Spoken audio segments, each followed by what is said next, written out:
আসসালামু আলাইকুম এভরিওয়ান, কেমন আছেন সবাই? আশা করি ভালো আছেন। আমি আজকে দেখাচ্ছি চিকেন ফ্রাই। আর এটা আমি লেগ পিস দিয়ে করছি। এখানে 4টা লেগ পিস আছে। এটা দেখুন আমি কিভাবে কেটে নিচ্ছি। একটি ধারালো কেচি দিয়ে এভাবে কেটে নিচ্ছি। আপনারা চাইলে এটা ছুরি দিয়েও করে নিতে পারবেন। প্রথমে আমি মাঝখান থেকে কেটে নিয়েছিলাম, তারপরে দুপাশ থেকে ছুটিয়ে নিয়েছি। এই যে আমি আরেকটা কেটে দেখাচ্ছি। এই যে এভাবে দুপাশ থেকে একটু ছাড়িয়ে নিব।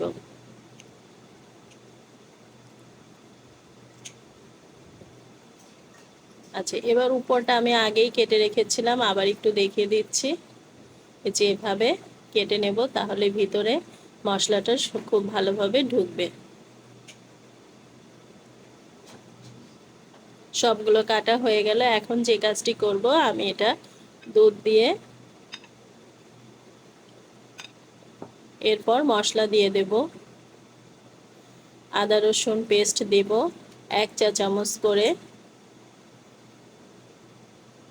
তারপর দিয়ে দিচ্ছি লবণ, শুকনো মরিচের গুঁড়ো আর ভাজা জিরের গুঁড়ো। আপনারা এখানে গোলমরিচের গুঁড়োটাও ব্যবহার করতে পারেন, আমার কাছে ছিল না সেই জন্য আমি দেইনি।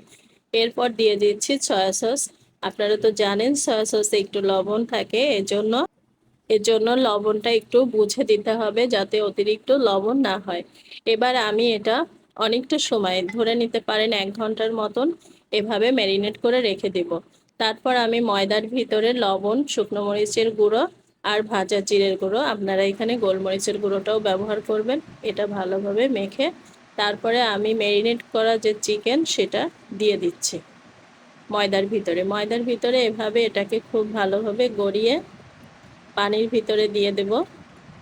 উঠিয়ে আবার ময়দায় দেব। এরপর আবার ঘুরিয়ে ঘুরিয়ে চারিপাশে এভাবে ময়দা লাগিয়ে নেব, নিয়ে ঝেড়ে নেব অতিরিক্ত ময়দাটা। আমি আরেকটা করে দেখাচ্ছি, আপনারাও এইভাবে করে নেবেন।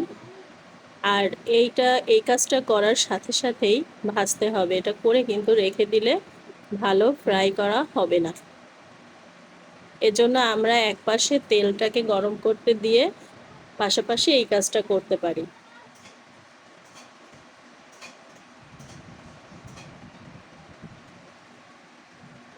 এই যে দেখুন এরকম হবে। আর এটা যখন আমরা ভাজবো তেলটা একটু বেশি গরম করে নেব প্রথম দিকে, আর প্রথম দিকে দিয়েই নাড়াচাড়া করব না। কিছুক্ষণ পরে উল্টিয়ে দেব। এই যে এভাবে খুব ভালোভাবে ভেজে নিতে হবে। দেখুন কত সুন্দর হয়েছে, তাই না?